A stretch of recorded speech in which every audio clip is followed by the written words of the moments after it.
You're listening to the We Are Libertarians Podcast Network. Find all of our shows at wearelibertarians.com. This episode is brought to you by Shopify. Upgrade your business with Shopify, home of the #1 checkout on the planet. Shop Pay boosts conversions up to 50%, meaning fewer carts going abandoned and more sales going cha-ching. So if you're into growing your business, get a commerce platform that's ready to sell wherever your customers are. Visit shopify.com to upgrade your selling today. Move your career further, faster in just 2 days with a Harvard Professional and Executive Development Program. Advance your leadership skills, craft smarter business strategies, build your network, and transform how you work and think to keep your career moving forward. You'll earn a certificate and can add Harvard to your resume with Harvard Professional and Executive Development. Learn more at professional.dce.harvard.edu/Spotify. Let's get back to some boring subjects. Understand the risk to our country. Freedom brings people together. You're listening to the We Are Libertarians Network. Learn more at wearelibertarians.com. Welcome to the program. My name is Chris Spangle. Thank you so much for joining us. Today we're going to talk about, what everybody else is talking about. What happened at the Capitol, impeachment, censorship. How do we get here? Where are we going? What are we doing? Where do we even begin? So I guess we'll start here. Look around. You can find cars like these on AutoTrader. Like that car riding your tail. Or if you're tailgating right now, all those cars doubling as kitchens and living rooms are on AutoTrader too. Are you working out and listening to this ad at the same time? Well, multitasking pro, cars like the ones in the gym parking lot are for sale on AutoTrader. New cars, used cars, electric cars, maybe even flying cars. Okay, no flying cars, but as soon as they get invented, they'll be on AutoTrader. Just you wait. AutoTrader. Move your career further, faster in just 2 days with a Harvard Professional and Executive Development Program. Advance your leadership skills, craft smarter business strategies, build your network, and transform how you work and think to keep your career moving forward. You'll earn a certificate and can add Harvard to your resume with Harvard Professional and Executive Development. Learn more at professional.dce.harvard.edu/Spotify. Hey guys, have you heard of Goldbelly? It's this amazing site where they ship the most iconic famous foods from restaurants across the country, anywhere, nationwide. I've never found a more perfect gift than food. They ship Chicago deep dish pizza, New York bagels, Maine lobster rolls, and even Ina Garten's famous cakes. So if you're looking for a gift for the food lover in your life, head to goldbelly.com and get 20% off your first order with promo code GIFT. Warning. This show is for adults by semi-adults, so the language is sometimes strong and offensive. I don't know what I said. Welcome to the Chris Spangle Show. Our goal is to help you sound smarter while talking to your friends. If you struggle to understand politics, we explain it from an independent, libertarian point of view. With all of the irreverence it deserves, we toss out the screaming heads, put people before political parties, and give context to the news to make you think. Now, here's our host, Chris Spangle, a 15-year veteran of politics and media. Thank you for joining us here on the program. Again, my name is Chris Spangle. If you're new to the show and don't know anything about me, you can go to chris-spangle.com to find out my bio, my beliefs, and all my projects and everything. Before we start, I want to thank all of the members of Wall Plus. They are the reason the show and the network exist, and you can support the show by joining us at joinwallplus.com, WAL Plus, and learn all the great benefits of subscribing, like commercial-free shows, access to the back catalog, and all kinds of other things. Want to thank especially our $100 a month members, John Pusilo, Casey Feldposh, Lors. I mispronounced his name last week, and now I've mispronounced his first name. I'm so sorry, Lars Nordskog. Jake Adele. He's a brand new $100 Mint subscriber, so we really thank him. Matthew Durbin, who's going to join us next week.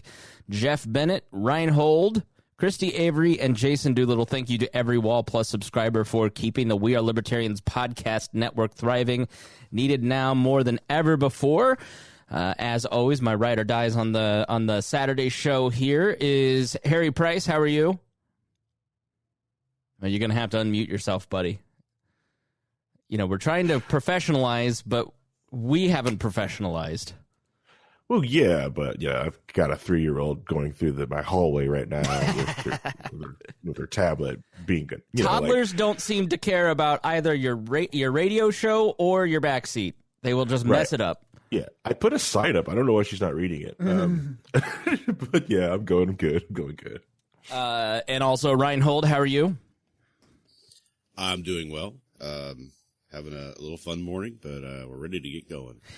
Yeah, there's just so much. And so my goal for this show is just to kind of talk through all the things that I have been thinking, and I think a lot of other people are thinking. How did we get here, and what do we do now? Because there seems to have been a tremendous shift in the conservative side. I mean, there's obviously the people who have doubled down, and they're going to do what they're going to do. But it seems like QAnon, like when did you guys see Alex Jones talking about QAnon? And basically, I had to pull it up because I think it's indicative of QAnon folks are going to end up being the fall guy for a lot of the violence that took place and hopefully does not take place in the coming week, and which seems sort of like it's going to happen. I'm trying to find this video where he basically says, "You guys are driving me crazy." So anyways, I don't know. Have you guys sensed a shift happening? Yeah. Like people are kind of waking up going, what the hell did I participate in? What I'm seeing most are people who are still saying that Trump's a great president and he never did anything wrong. It's just these crazy people over here went too far. This one instance. Right. So they're starting to kind of pull back a little bit from that. But I'm not really seeing a lot of tying it to Trump from a lot of the people who have been following him for the past, 5 years. Yeah, I mean, even Alex Jones. So let's go to our correspondent, Alex. And here's the Alex Jones one. He broke all that. We know that. I'm saying Q tells us stuff and all of it's lies is what I'm saying. You keep interrupting me. Because you're lying. Because you're full of shit. That's why. Because every goddamn thing out of you people's mouths doesn't come true. And it's always, there's energy and, now we're done with Trump. You said he was the Messiah. You said he was invincible. You said it was all over. They were all going to Gitmo. Now, he's part of a larger thing of Q. I will not suffer your Q people after this. I knew what you were day one, and I know what you are now, and I'm sick of it. I'm sick of all these witches and warlocks and pumpkin possums and everything. Oh, God. Sorry. Bye-bye, Q. I can't talk to you anymore. Jesus, Lord help me. Oh. They've broken Alex. They've broken Alex Jones. This is why we can't have nice things. Well, so, and I've talked to a lot of, please mute yourselves, of conservative and libertarian friends, some of them in the establishment circles, most of them in establishment circles, who have kind of gone, where am I complicit? What did I do? I mean, and I've kind of had that feeling too, where it's like, I definitely was very much a populist libertarian until about the last couple years. As I started to kind of watch where populism went, I'm like, I don't know. What the hell? And so now I think part of the conversation that I want to have today is how do we move forward? But let's start at the beginning. How did we get here? How did we get to, I mean, the summer, and maybe we start, Harry, with technology, because I think that's the place where you kind of begin. How do we get to a place where you have riots over the summer, you have riots in the Capitol, you have a complete breakdown of rule of law in our country? It seems like online may be a good place to start, Harry. Yes. It's a culmination of different things that have just been pushing to it. And everything has gotten weird. And even if you are paying attention, there's a lot of things that happens that you just don't want to believe. I've been listening to most of a tech podcast called Sovereign Tech. And he's been saying for the last few months, the Mozilla Foundation is not the same foundation. And I didn't believe it. Then the layoffs happened, and I was like, okay, well, things happen. People are losing money. Stuff is happening. And can you explain Mozilla for those who are technologically challenged? All right, so this goes back to when Ryan Holt probably had his afro in the 90s, and in the browser wars, the Mozilla Foundation started to make a free and open browser, because a lot of the browsers were, back in the day, you actually had to pay for your web browser. This was there was a paid software. Right. The idea of downloading a free web browser, unheard of. Your so AOL internet discs and Mm-hmm. Internet Explorer, right. It was a web browser, and AOL to most people was their internet, right?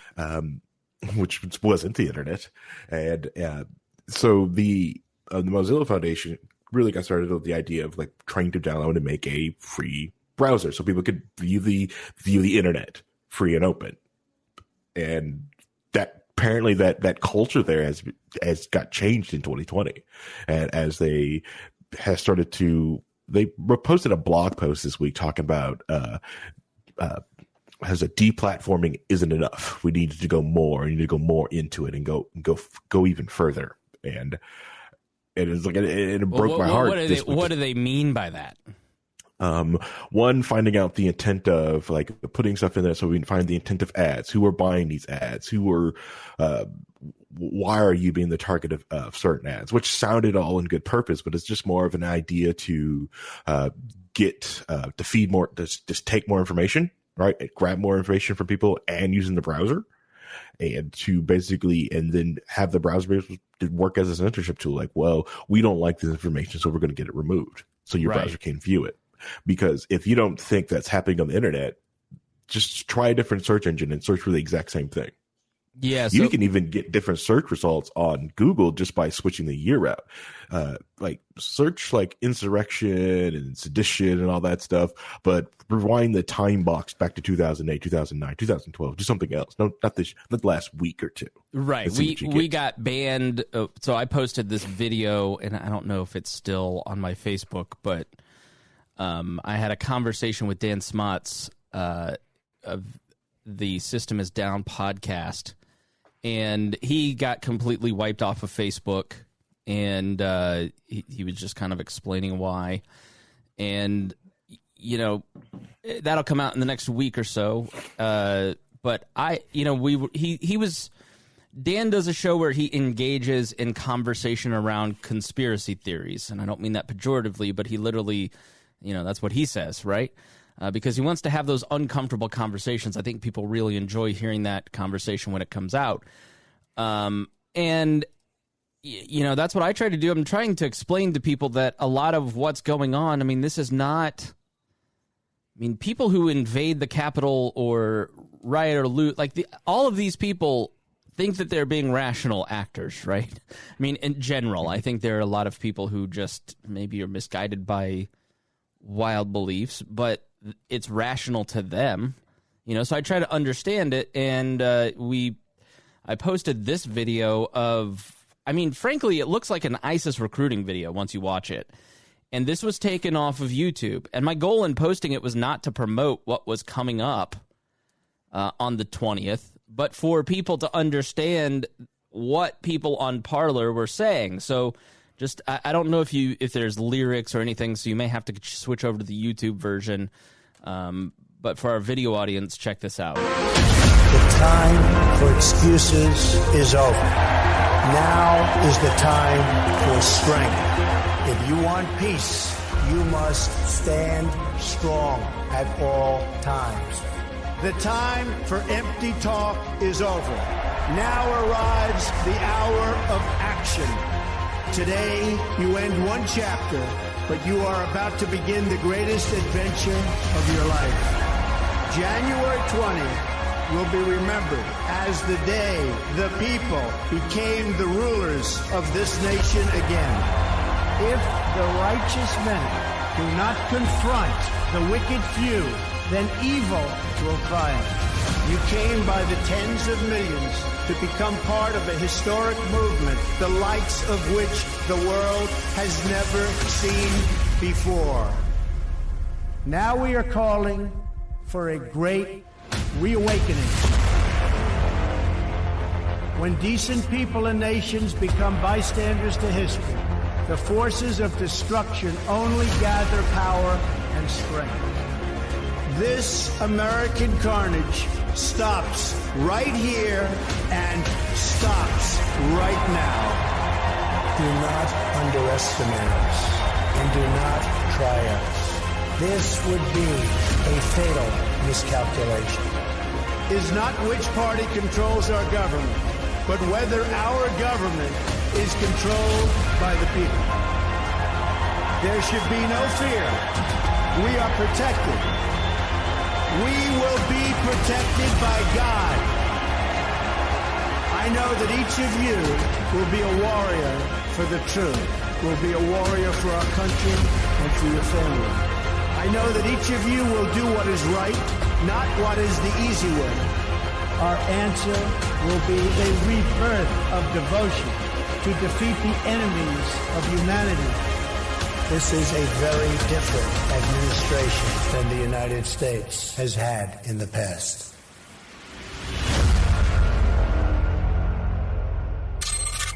Our Father, who art in heaven, hallowed be thy name. Thy kingdom come, thy will be done, on earth as it is in heaven. Give us this day our daily bread, and forgive us our trespasses, as we forgive those who trespass against us, and lead us not into temptation, but deliver us from evil. Amen. The WWG1A thing at the end there, that little hashtag, where one goes, we all go, is a QAnon catchphrase. And a lot of people asked, well, why is there the Lord's Prayer at the end of that? And I think it's important to understand the psychology of a lot of the QAnon people, or the people that are, threatening to show up. There's a reason there's 35,000 troops. And I got word that FEMA is activating medical personnel, like first responders, EMTs from places in the Midwest, to go to Washington, D.C. The Indiana and Michigan state capitals and state government in Indiana is closed down next week because of the threats. And so why? Well, if you're watching that video unironically, I think it starts with like Left Behind. Do you guys remember the Left Behind series? Yeah. Yeah, and so the worldview that a lot of these folks believe in is a strain of American Christianity that has really focused on Israel. There's, Truman felt that by creating Israel, he was initiating the end times, and people have been siloed in information bubbles for so many years now that they're just seeing things like that. They're just being fed. It's why, where a Franklin Graham, Billy Graham's son, will come out and push Christian nationalism like that, because we have continued to move people off of platforms and into silos, and there's no checking happening. When we were one of the lone voices, it felt like, in America, saying you cannot ban Alex Jones. Censorship will make this problem worse. Since Alex Jones was taken off of platforms two years ago, is any of this better, or is all of it much, much worse? Is the violent extremist who was kicked off of Facebook in 2013, is that person more or less radicalized because he's just spent the last 7 years in encrypted silos on places like Signal, instead of people in his life checking him and saying, you can't do this? And then once you remove Donald Trump, you remove Parler, and there's plenty of conversation between the tension between property rights and free speech that we'll talk about later. these it's Cass Sunstein wrote a great book called Going to Extremes, where he talks about group theory, basically. And it's one of the reasons that we are libertarians the way that we do it. There's libsock Ryan Lindsay and anarchist Harry and Trisha and whatever the fuck Reinhold is, and, constitutional conservatives like Brian Nichols and Remzo, and a broad spectrum. And what he talks about in this famous paper, and then he expounded upon it in that book, is that when you have tension in a group between ideas, you check each other. You have people, and like this one example that he gave was of medical professionals, and they tried to push the stupid people out of the group, and so they became too elite, essentially, to explain things to the regular public, because you need like the dumb person in the group, or the person that's in the group that asks the obvious question that everybody's thinking about. And what I've really tried to do, even though it is sometimes very difficult because we're at each other's throats, is to have that. We've talked about this a bunch of times, right? Like, you've got to have the one person that asks the obvious question. You've got to have the person that is the voice of the listener. You've got to have the person that's taking the position that the Electoral College needs abolished, and the person that says that's not the right way. And you keep each other in tension, and that is why classical liberalism works, because you don't have to always respect each other, but you do have to be around each other, right? Mm-hmm. Like, the 3%er, who is the person in the 3%er's life that is going, this is unacceptable? Why is nobody checking that person? Like, I just listened to a podcast this morning with Representative Peter Meyer, who replaced Justin Amash. And the reporter Steve Hayes for the Dispatch asked him, how many of your colleagues believe this? Because when I talk to my sources, like a dozen congressmen actually believe that the election was stolen and that any of this is going on. They're all lying to you. Well, why is that? Because they're afraid to check their own side. They're willing to let the other side be the fall guy, right? So, like, once we get to this point, we have to ask ourselves, who are the people in our lives that we didn't check 3 years ago because it was uncomfortable? Who are the people that we should have said and spoke up to before the consequences of doing so became so great? And that's part of what I'm wondering is the liberal media completely left? Like, is the mainstream media, like the New York Times and CNN, biased towards the left? There's absolutely zero disputing that, right? But how many times have I personally used the media or pretended that the government is some Borg intent on enslavement to make a point to get you to think a certain way about libertarianism? And did I contribute a psychology that now has a large percentage of our country thinking that if Donald Trump is not president, they will be lined up against a concrete wall and killed? And conversely, as Harry is saying, in these big tech companies, they think they're doing the right thing by stopping the complete eradication of people of color. I mean, like, if you sit and talk to people on the other side, you realize, like, I just want you to leave me alone. And I want you to respect my right to life and my right to be unencumbered. I want to self-actualize without you forcing your worldview on me. That's what people are really after. And instead of trying to talk to one another and get to that place where we respect each other's opinions, we now view everything as an imperative. Because if I don't get the gun before you, you're going to kill me. So I got to kill you first. Like, here is a person that probably self-identified at some point as a libertarian. This is a banned account on Twitter. I was talking to one host, and they're like, yeah, we're speaking in code because we don't want to get banned from these platforms. I'm like, here's Alex Jones, and here's a MAGA propaganda video, and here's a bandit. But I think it's important to understand. So, paleo conservatives rising. I used to be a libertarian. I believed in the idea of granting the left the freedom to do whatever they want, so long as they left me alone. But then I realized they would never leave me alone and would never extend to me the same freedoms I had extended to them. Well, where's the natural rights tradition in any of that, right? The rights don't come from you. You're saying because I'm a violent person restraining myself, I'm allowing those other people to live.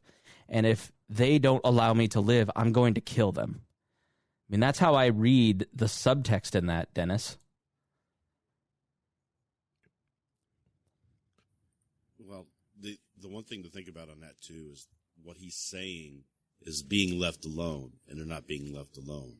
That's not the same thing as saying that they're trying to violate his rights. What he's basically saying in that is that what I find in a lot of the people on the right, or a lot of people who espouse this type of thinking, is that they think that liberty means I can do what I want to do and nobody can tell me to stop it. Nobody can say I'm wrong. Leave me alone and just let everybody be and quit talking about it.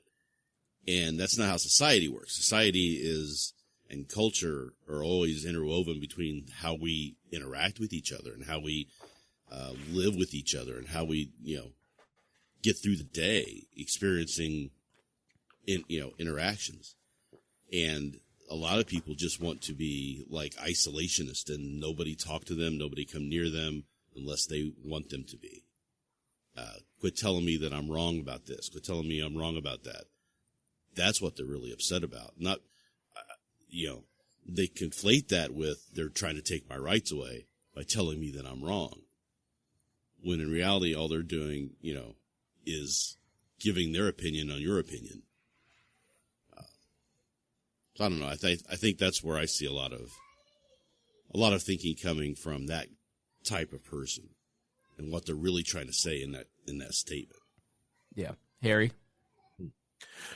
Well, I'd like to go back to the statement of Ernest Hancock. There's two types of people in the world: those who want to be left alone and those who won't leave you alone. Yes, certain people believe they can run your life better than you can, and for a time being, that's what people have to understand. The government is to stop people from using that force of gun to use you. That's the main thing, which the good best use of government for. But everyone gets that ring of power, and they feel like I can now tell the other person how to live their life. And it has become such a violent game with these people that it has gotten to those type of extremes.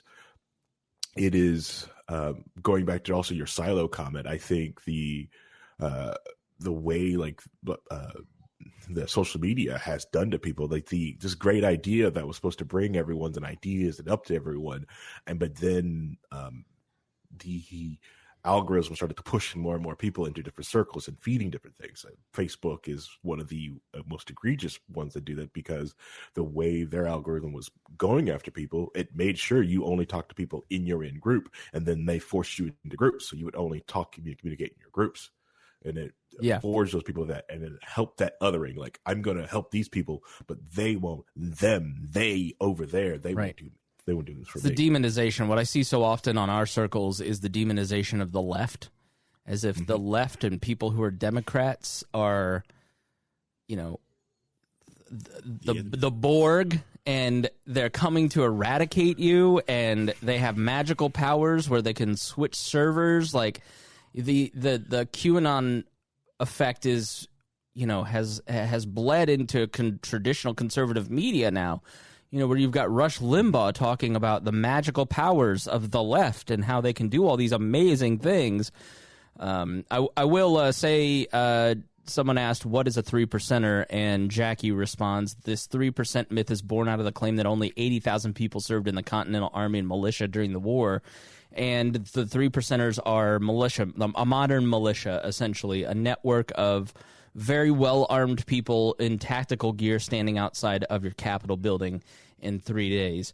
And those people largely have not been on social media. As I may have said last week, what people need to understand is that the problem is not seen by you on your traditional network. The violent people, and this is, again, in-group, out-group thinking, right?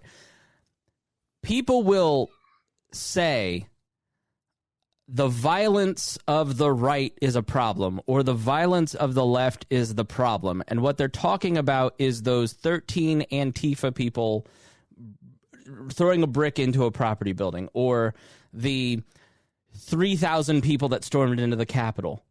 And because of what's called coalitional instinct, the 47% of voters that voted for Donald Trump feel that they need to protect that 3,000 person group or the rioter who is destroying property in the summer. We feel the need to fight against the other side now by saying, but the left, right?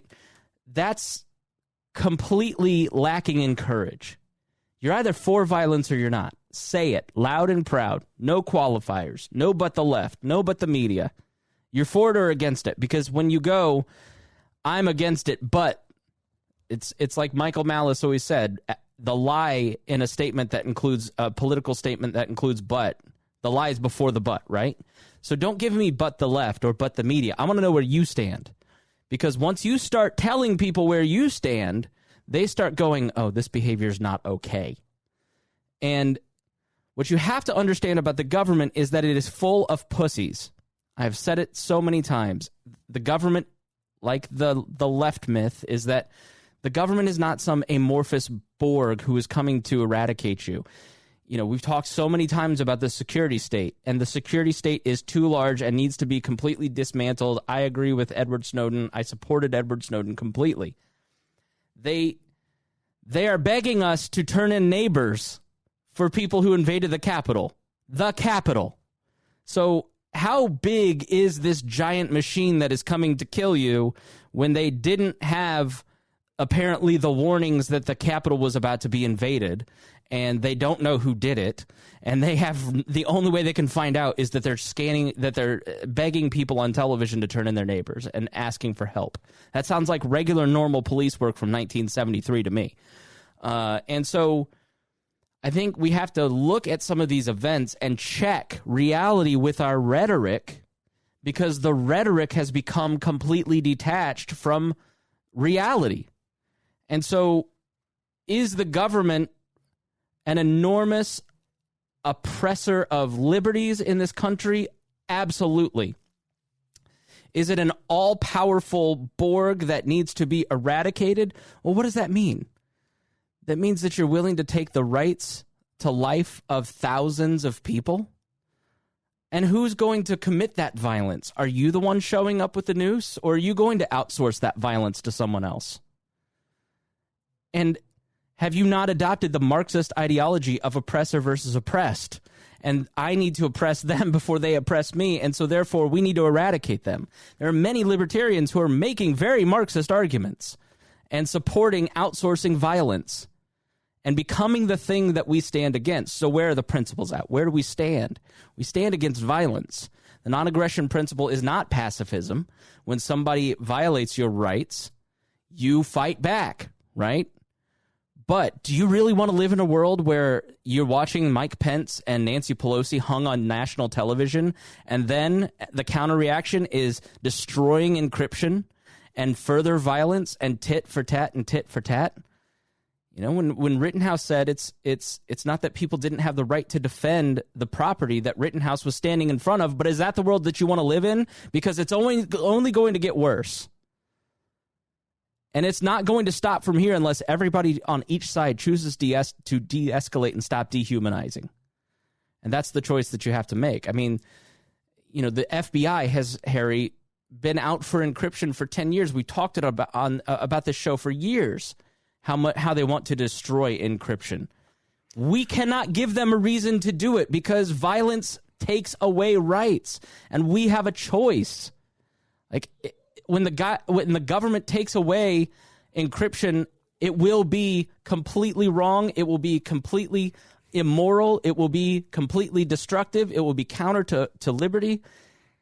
And we have a choice whether or not to participate in the action that will, in the coming days. There are a lot of. I got a weird message from a former co-host. Longtime listeners will know exactly which one. That I should take their name off of everything for my own good. Like, you're the problem. You're just as much of a problem as the government. You know, like, if you're going to go out and hurt people on Inauguration Day, That's just some person who felt that they were trying to make a difference in public service and had these like bright-eyed bushy. It's like talking to cops. Like most cops don't go in to just beat up black people and demean communities of color and participate in locking people up for victimless crimes. It takes them years to realize what they're doing and walk away from it, right? And their position becomes harder when violence is used against them. They go, well, if these people are just going to kill me, I'll kill them back. Like, at what point are we going to stop that cycle? Like, and that's, I just beg people, if you're listening to this show and thinking about attending any kind of protest in the coming week, just skip it, because you're not going to be violent. I promise most people who showed up to the Capitol, like JD and Luke, were not going to be violent. But once you get there, there are violent people there with bad intentions who intend to use your presence to do bad things, to justify their behavior. Don't enable them. That's what happened in the summer. That's what happened at the Capitol. It's what will happen at these protests coming up. We shouldn't criminalize protests, but let's be smart about this. You know, it's just it's disheartening to see so many people completely miss the point and go the wrong direction, Harry. Right. It is something that we have, like, especially the people in tech spaces have been watching people come after encryption or just different things so people can be free and use the internet to be able to communicate with other people. Don't get me wrong, social media, to be able to communicate with someone online has been a beautiful and amazing thing. I think a lot of these tech companies, these tech giants, have twisted this ability, and it is driving us insane. And I think the lockdowns of the pandemic has just only, I think it amplified it. It has made it go faster, and has gotten to this point where it has just compressed it. Because before, you were absolutely right. Like, that person checking that 3%er, they probably saw him at work. They probably saw him at the bar, you know? Yeah. Like, hey man, do you see this QAnon? Blah, blah, like they're probably sitting at the bowling alley, like, nah, bro, put that down. Let me show you something else, you know. But most people who get into a cult don't intend to get into a cult. You know, most people don't want to get initiated into a gang. They do it because they're lonely, or they're looking for some meaning, or they're looking for self-protection. And so, if you don't want people to fall into lifestyles that are violent, then you yourself have to be part of the solution so they have an alternative. Mm-hmm. Yep. They have this other alternatives. And now, because of this knee-jerk reaction, and people can be legitimately afraid, because watching riots like that happening on TV at where it is and at the timing that it was can be very scary. The problem is I'm seeing this knee-jerk reaction on not allowing these people to come back from the cult, which pushes them further deeper into it. I love that, like, one thing that Chris is always about, and a lot of people in the Liberty movement are like giving you the path back. You see that dark road, you know that this is how you come back. I will communicate with you and come back. You're allowed to come back. You know, once you've denounced, you saw what you did, come back. It's okay. Wake up from the stupor, admit what has happened, and come back. You know, but you're not allowing that ability makes people double down. Fine then. I will go down to the 20th, and I'm just going to die because I can't go back. I already lost my job. I lost everything. I'm like, no. You can get another job. You haven't lost your friends. Come on, come back. Come back. What is driving the paranoia, Harry? Reinhold, is people feel that they are being the psychology of the Q person, or the more radical people on the right that are involved in this movement. Their psychology is that they've been fed this diet of it's us versus them. It's us versus them. They're the enemy. They're out to get you. We need to fight like the left does, because if you don't, they're coming to get you. They have all of the institutions. The cathedral is coming to take your life away from you. They're going to eradicate you from society. They're going to steal your business. They're going to... And here's the thing with a lot of this rhetoric, just like Harry said, when somebody tells you who they are, listen to them. somebody tells you that they're coming to blow up your Capitol building, listen to them. If big tech tells you that they don't want you on their platform, listen to them. You know, if a browser says, I don't want you visiting websites and I'm going to censor you, listen to them. Go find alternatives. Start working towards alternatives, because people who are censorship always backfires. But, you know, in their mind, Joe Biden taking over is going to be the takeover. It is going to be the end. It will be the final installation of what Barack Obama started with socialism. And under socialism, they're going to be the ones that are killed because they're the dissenters. They've been stocking up on lots of Solzhenitsyn. That, you know, they're going to be eradicated, and the proof is in the little tells, like Ben Shapiro's not allowed to be in Politico, and, you know, T-shirt stores that sell American flag T-shirts are removed from Facebook. And I'm constantly saying to my left friends, like, you got to stop it. Your sensorial impulses feed that fire. It feeds the true believers. You're part of the problem. You're not part of the solution. You're not helping. But I don't, you know, the people who take advantage of people that feel like they're being overwhelmed and taken over, they go, and then not for nothing, a lot of these people, like one of the guys arrested said, you know, I voted for Trump. I'm a Trump supporter, but I came here to kill Mike Pence because he eats babies. You know, he takes children and he's part of the adrenochrome stuff, right?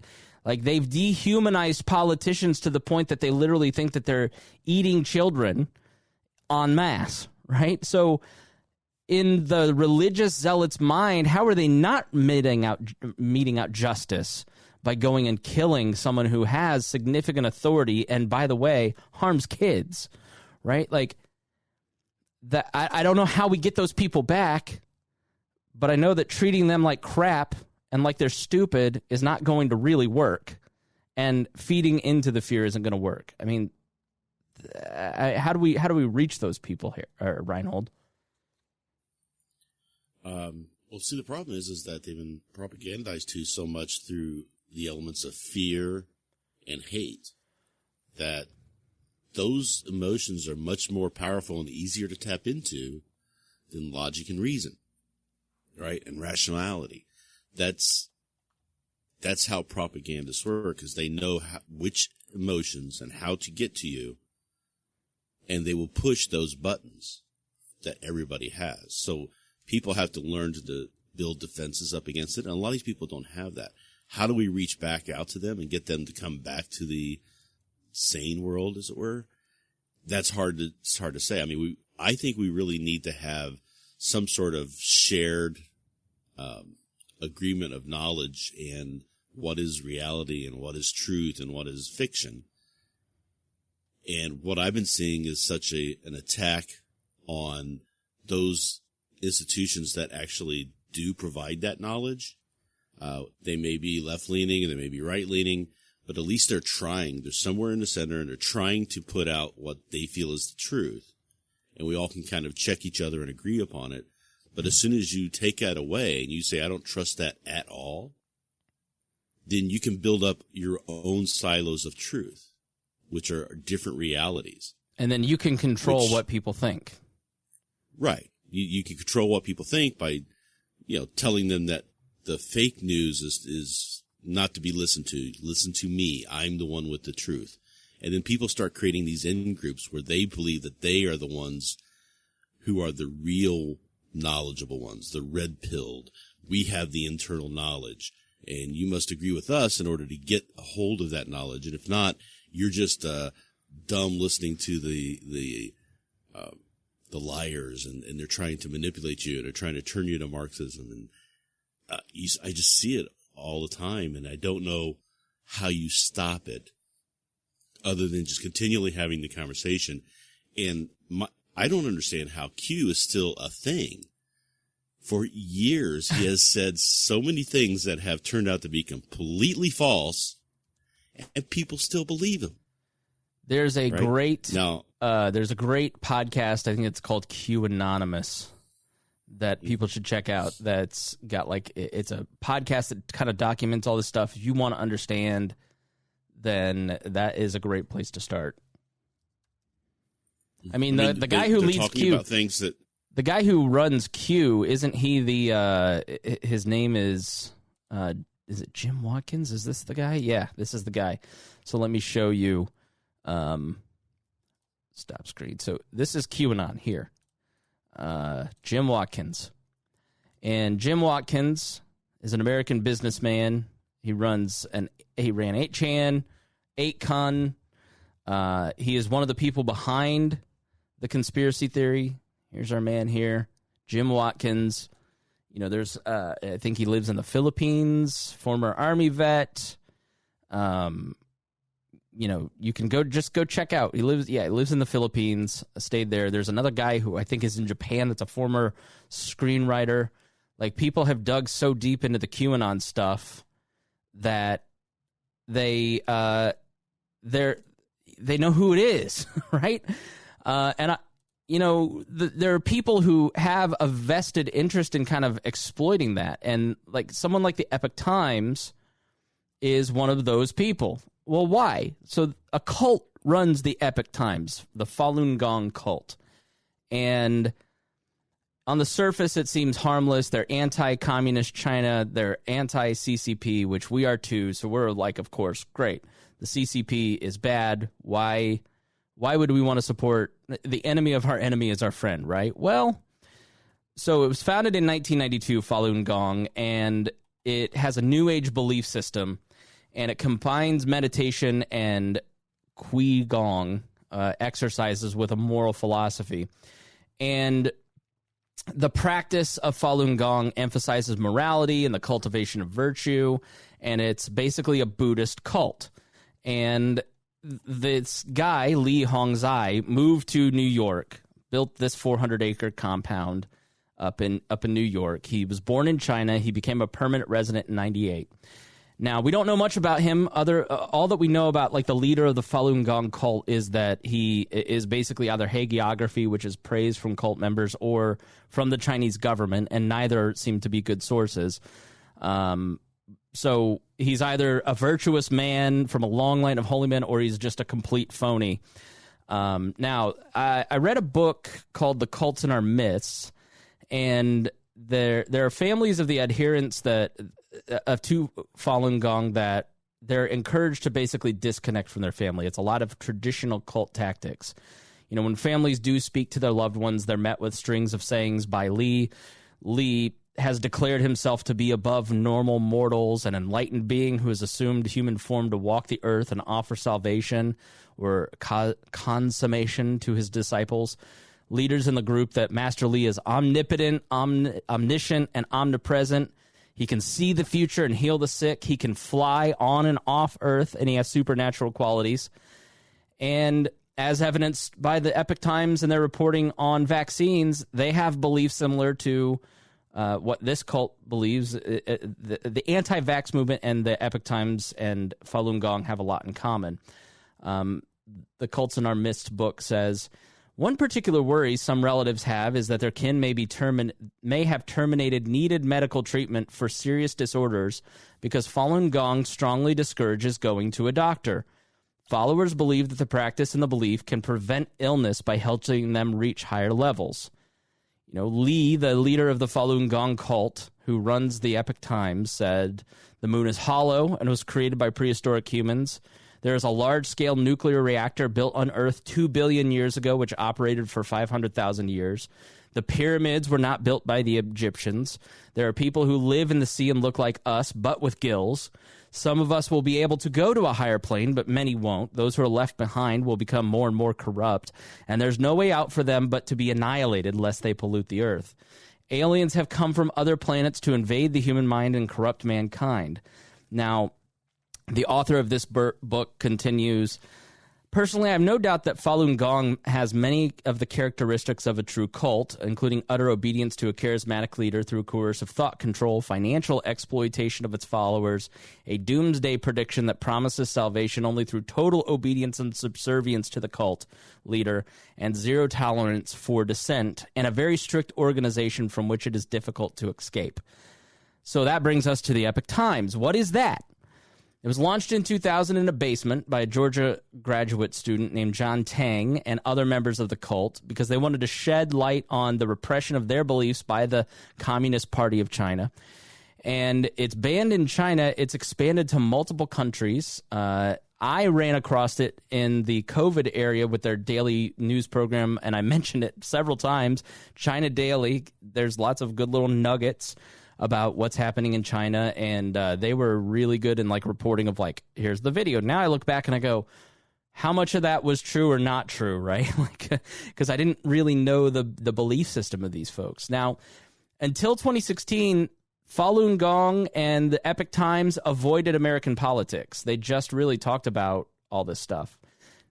Then they became the second largest advertiser of pro-Trump causes on Facebook after the campaign launched in 2016. And their business has boomed as a result of it. NBC reports appears to occur alongside the 2017 arrival of the new vice president at the Epoch Times, Chris Kites, and a huge jump in the paper's revenue. So in 2016, they made $3.8 million. 2017, they made $8.1 million. In 2018, they made $12 million. So once they get into politics, they increase by nearly $10 million in revenue. They've also gotten funding from Robert Mercer, who funded Breitbart and other right-wing publications. Now, who is Kites? He runs a crypto hedge fund. He ran Before It's News, if you remember him, Before It's News. In its heyday, it was in league with InfoWars and Natural News. In other words, if you shared one of their links, the old system of moderation would kick in.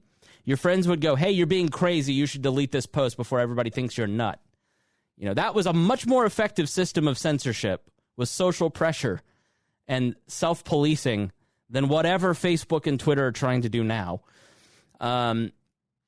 So it begs the question, if you've got somebody who is investing in the platform that is extremely pro-Trump, that funds Breitbart, and it's run by a guy who runs Before It's News, and it's backed by followers of people who believe that, you know, the moon is hollow and there are people in the ocean with gills, the truth is being hidden from you.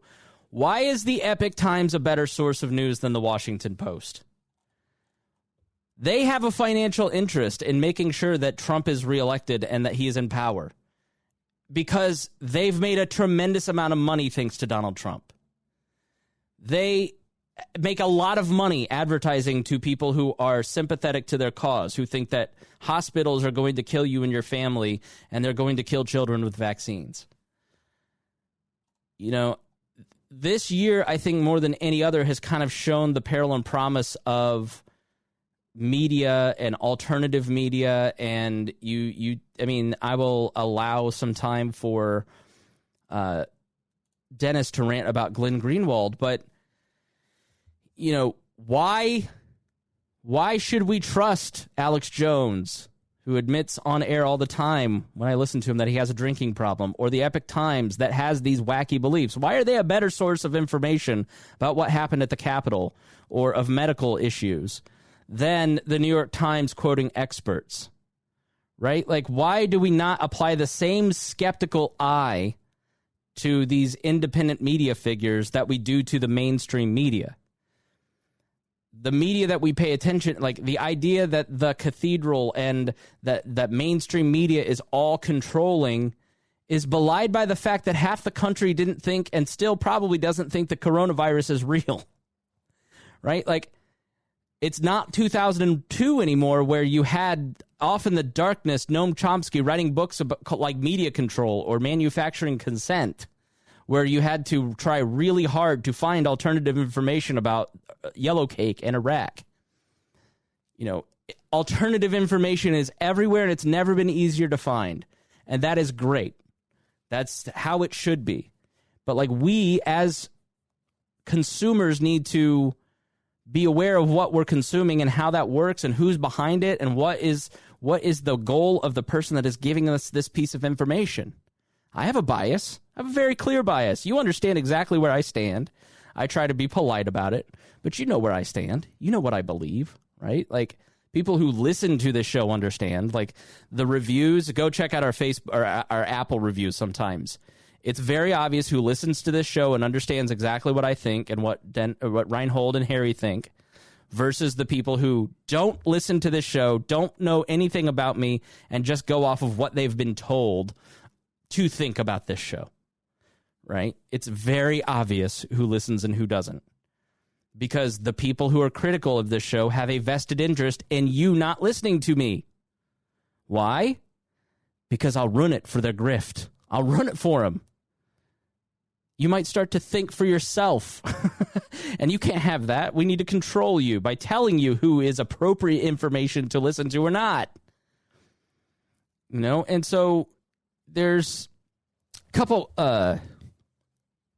That's really kind of like where we get to Q, and so we've been. You know, we were going to talk a lot about like Trump's complicity, but like I honestly never want to mention the man's name again. I want to move on from all of this. I don't want to talk about it anymore. Like I'm going to be publishing more shows because I want to talk about first principles. I just don't want to talk about that guy anymore. I want him to stop putting him in our face. But there's no doubt that the man and the people that support him, that enable him, and they have unleashed something that they no longer even control. You know, it came out yesterday that there's some chatter, albeit from the Huffington Post, but they're in all of these, you know, all these liberal groups are kind of watching what's going on in a lot of the pro-Trump chat rooms, and these people are getting disaffected with Trump himself.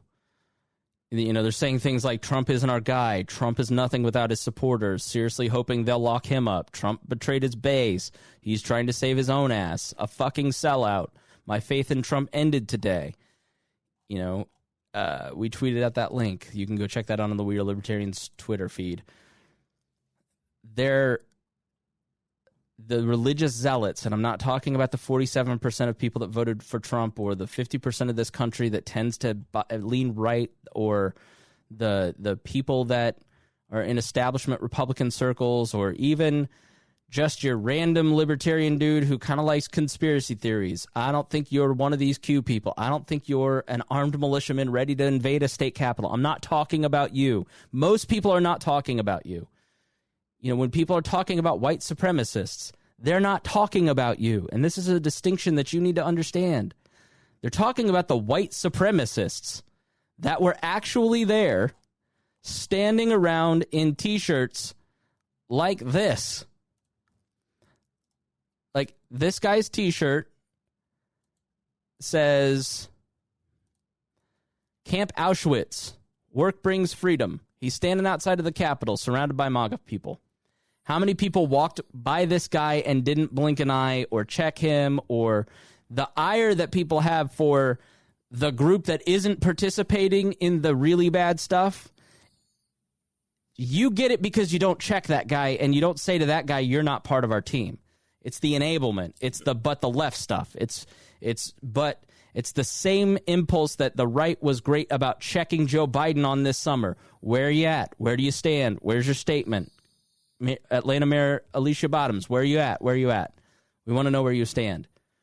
Well, the same pressure is being applied to you, and you don't like it because you don't want to say, I'm really kind of okay with this guy because I think they're coming to get me, and I need them to fight for me and be the vanguard because I don't want to actually have to go out and shoot anybody.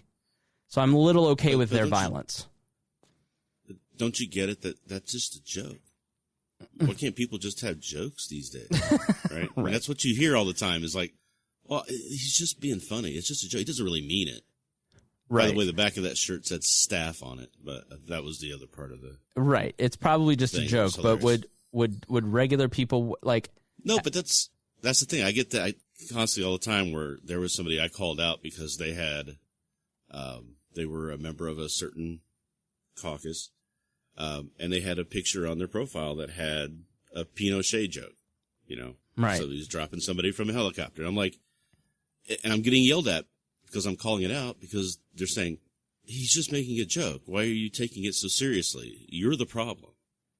And I'm right. Like, this is what we're showing people. Not everybody's going to see that as a joke. It's signaling to people who believe that stuff. And you have to be careful with that. You can't just throw off everything that you don't like, or you see that is a problem, or any negative feedback that you get. You can't just say, oh, it's just a joke, man. I mean, where people are not calling all Republicans terrorists. They are saying, we need your help in stopping the terrorists. Right? Like, that's what people need to get. Like, and we're hitting it right when Darla is in the comment section on YouTube agreeing with everything we're saying. Like, when Darla, and this is where whatever disagreements we may have with many of our paleo friends, like, violence isn't an acceptable tool for social or political change. Like, Darla, I'm totally with you. Yeah, I'm tired of Trump too, Darla says, even though I'm dreading Democrats having full control. I am too. These QAnon people just lost 4 Senate seats for Republicans, and Donald Trump would have walked to elections had he. Did you guys see the Trump's actual speech that he gave? Harry, did you see it? Well, what, the one at the Capitol? The one that he gave right after 4 days after the violence. Hello, Here, let me show it to you. I want to speak to you tonight about the troubling events of the past week. As I have said, the incursion of the U.S. Capitol struck at the very heart of our republic. It angered and appalled millions of Americans across the political spectrum. I want to be very clear. I unequivocally condemn the violence that we saw last week. Violence and vandalism have absolutely no place in our country and no place in our movement. Making America great again has always been about defending the rule of law, supporting the men and women of law enforcement, and upholding our nation's most sacred traditions and values. Mob violence goes against everything I believe in and everything our movement stands for. No true supporter of mine could ever endorse political violence. No true supporter of mine could ever disrespect law enforcement or our great American flag. No true supporter of mine could ever threaten or harass their fellow Americans. If you do any of these things, you are not supporting our movement, you are attacking it, and you are attacking our country. We cannot tolerate it. Tragically, over the course of the past year, made so difficult because of COVID-19, we have seen political violence spiral out of control. We have seen too many riots, too many mobs, too many acts of intimidation and destruction. It must stop.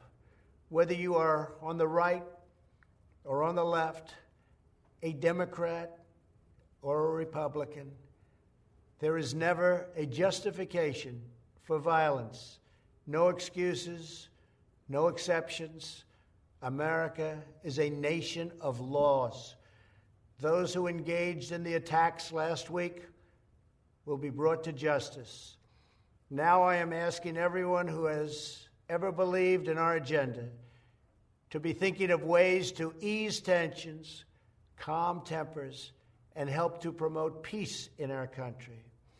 There has been reporting that additional demonstrations are being planned in the coming days, both here in Washington and across the country.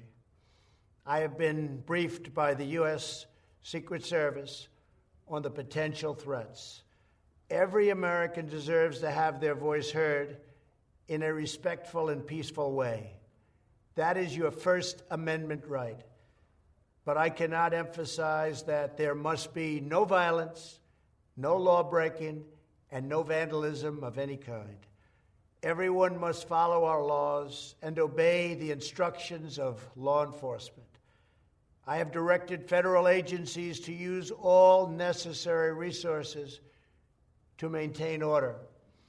In Washington, D.C., we are bringing in thousands of National Guard members to secure the city and ensure that a transition can occur safely and without incident. Like all of you, I was shocked and deeply saddened by the calamity at the Capitol last week. I want to thank the hundreds of millions of incredible American citizens who have responded to this moment with calm, moderation, and grace. We will get through this challenge just like we always do. He then also want to say he then goes on to rant against big media. I mean, now listen. Is there someone on the other side of that camera like Ivanka with a gun pointed at his face saying you need to say these things? Of course. Does he believe it? I have no idea. That was his best speech as president. And it was the speech that he should have given. Hold on. He should have given before he invited all of those people to the rally. And like what you have to understand about that rally is Mike Flynn, head of QAnon essentially, goes and visits the president. And then the drumbeat for this January 6th thing starts. Like, even in Georgia, when he gave a speech, the password to the Wi-Fi was "See you January 6th," right? So the whole thing was, we need to fight like the left does. We played all that last week, right? There's tons of articles and everything. You can find it at chrisspangle.com. Sign up there. If you're a Wall Plus member, you get that exclusive newsletter, that private newsletter for your subscription, or you can sign up at chrisspangle.com. Where I outline kind of like, here's the timeline, right? Here's some examples of how Trump was complicit in what happened on January 6th and how he has influenced people. He should have been using that influence, given that speech, for the last 4 years. He should have been that guy for the last 4 years. He should have been that way for the last 4 years.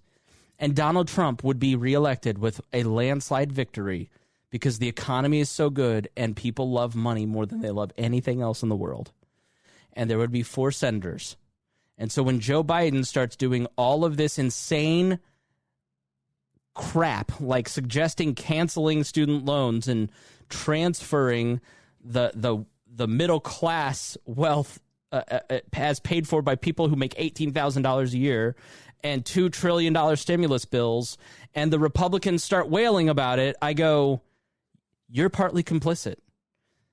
You enabled that man to be the way that he was for 4 years instead of forcing him to be the guy that we just saw in that video.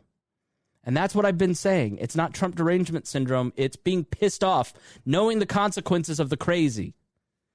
More consequences of the crazy. Let's show you some of the consequences of the crazy. I think this is one of the saddest, most chilling videos to come out of this, and it's an interview with the guys that were there. By the way, the videos that we showed you, those are still up last week from our people, but like mob videos have all been taken down. So insane for these social media companies to take the videos of the violence down this summer or now. Social media wants to erase politics from their platform for their bottom line. But they also want to do it so we will be comfortable, so we will continue to use the platform. People need to stop being comfortable. They need to see what's going on. They need to understand the consequences of their beliefs. This is another one of the consequences of those beliefs. It is an interview with the officers that we saw in some of those videos. USA! USA! USA! In last week's deadly coup attempt at the U.S. Capitol, a pro-Trump mob swarmed the building, outnumbering and battling police officers fighting to defend it. It was difficult to offer any resistance when you're only about 30. This is Officer Michael Fanone. By the way, this was a CNN report. It was difficult to offer any resistance when you're only about 30 guys going up against 15,000. D.C. Metro Police Officer Michael Fanone was in this group of officers at the west front entrance of the Capitol as rioters forced their way in. They eventually push him out into the crowd, where Fanone says he was tasered several times. While trapped, the 40-year-old says he thought about using his gun to fight back. Some guys started getting a hold of my gun, and they were screaming out, kill him with his own gun. At that point, it was just like self-preservation. How do I survive this situation? And I thought about, using deadly force. I thought about shooting people. And then I just came to the conclusion that, if I was to do that, I might get a few, but I'm not going to take everybody, and they'll probably take my gun away from me, and that would definitely give them the justification that they were looking for to kill me if they already didn't have made that up in their minds. So The other option I thought of was, try to appeal to somebody's humanity. And I just remember yelling out that I have kids, and it seemed to work. Some people in the crowd started to encircle me and try to offer me some level of protection. A lot of people have asked me, my thoughts on the individuals in the crowd that, that helped me or try to offer some assistance. And I think kind of the conclusion I've come to is thank you, but you for being there. This horrifying video shows the moment the violent mob storms into a tunnel of the building, trapping and crushing D.C. Metro police officer Daniel Hodges by a door. There was a guy ripping my mask off, and he was able to rip away my baton and beat me with it, and he was practically foaming at the mouth.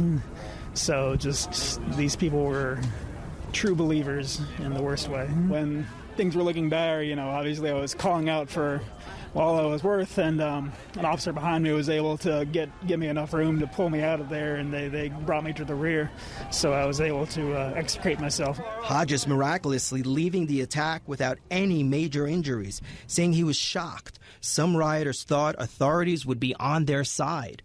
The cognitive dissonance and the zealotry of these people is unreal. They were waving the thin blue line flag and telling us, we're not your enemies, while they were attacking us and, kill one of us. Some of them felt like we would be some of them felt like we would be fast friends because so many of them have been vocal, or at least virtue signaling their support for the police over the past year. They say things like, we've been supporting you through all this Black Lives Matter stuff. You should have our back. And they felt entitled. They felt like they would just walk up there and tell us that they're here to take back Congress, and we would agree with them, and we'd walk in hand and just take over the nation. But obviously that was not the case, and it will never be the case. The insurrectionists even using unusual means in their efforts to break into the most secure areas of the U.S. Capitol building. The individuals were pushing, shoving officers, hitting officers. They were spraying us with what we are calling it's essentially bear mace. It was 2 to 3 hours of heroism and bravery from these officers. I mean, the violence that they, were, they were getting hit with metal objects, metal poles. I remember seeing pitchforks. They're getting sprayed, knocked down, and I remember, just reinforcements, just officers pulling officers back to heal up. And them stepping in to get to the front line, and then they go down, and then more officers step in. So here, right behind me is Muffins in the video, but here in the video is my pitchfork, and it is always, back here in the corner. I keep it right here.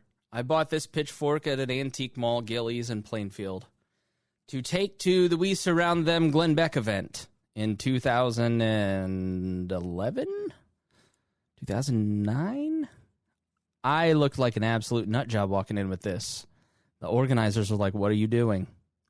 But I was a nut job.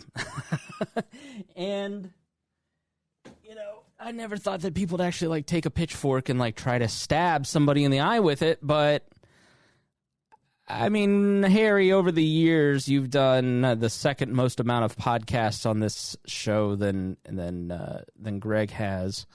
You're fast approaching beating his record. How much of the symbolism and the bullshit, people go, well, those are them. Those are people made their choices. They, those, you're not complicit in any of this. But what did we contribute? Anything? Should we have not been so hard-headed on the left, but the media stuff? Have you thought anything about that?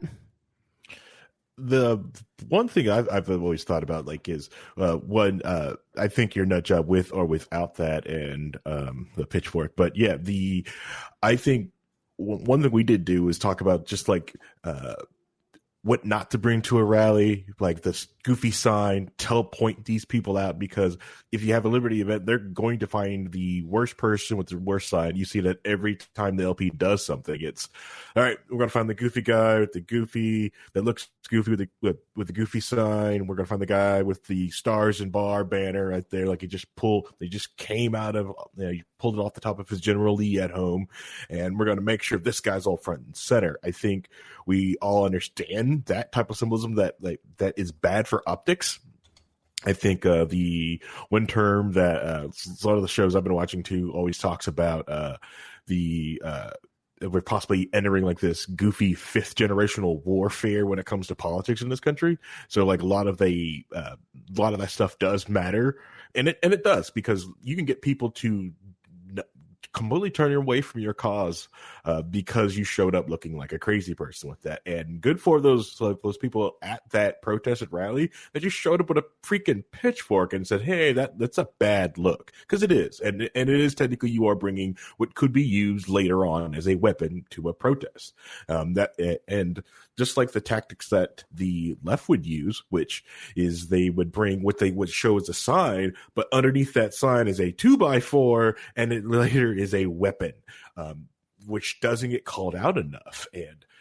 But if you notice how that wasn't a whataboutism, how I denigrated and said like that, I didn't say a but, I just denigrated it and then moved on and denigrated you and generated something else. It's perfectly both can be bad. It's okay. Yeah, when you look at libertarianism and the way that we've sort of messaged and some of the stuff that we've talked about, the way that we've talked about things, Reinhold, like what have been some of the things that you've reflected on over the last week? You, not you. No, I don't want to hear anything about them. I want to hear about you. By the way, I don't want to hear. I mean, Harry, you know what I'm saying? Mm-hmm. Mm-hmm. I want to hear what Reinhold's thinking.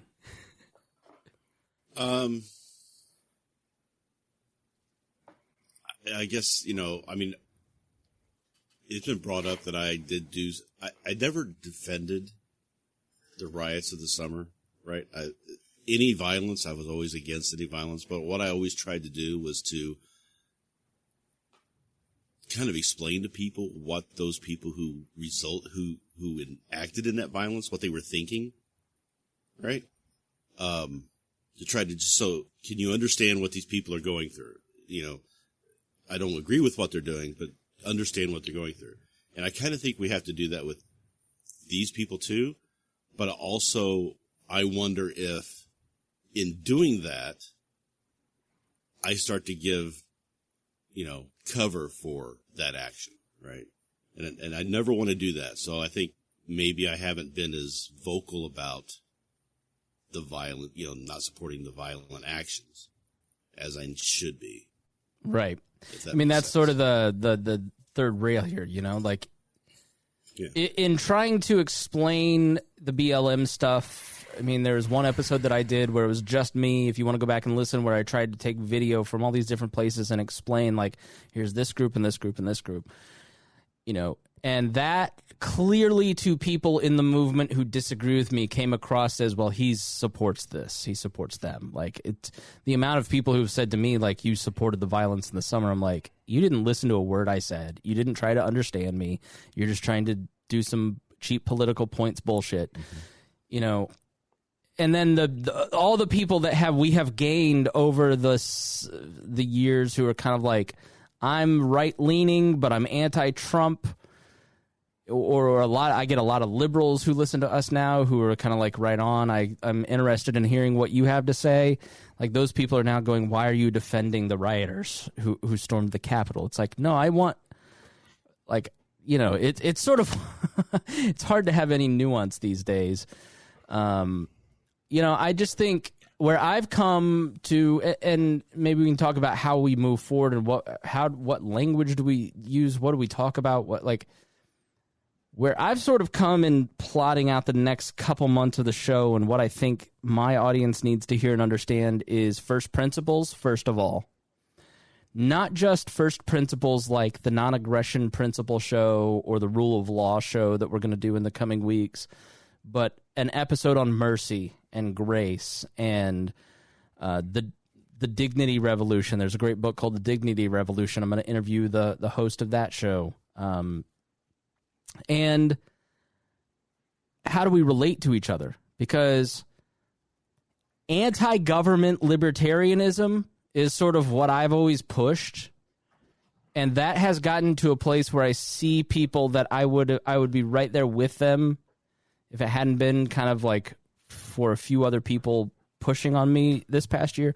Like, the government did it. The government is the problem, and that is always the answer is insufficient, right? And we've always kind of said it, like, too much change, not enough hope.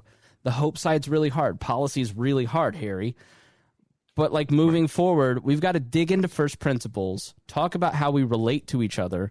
How do we build a world around private institutions and cooperation and lead the way so, you know, and do less of the, like, everybody knows that I disagree with the $2 trillion stimulus plan. We can talk about, like, all the ways that that is bad and all the problems with that, right?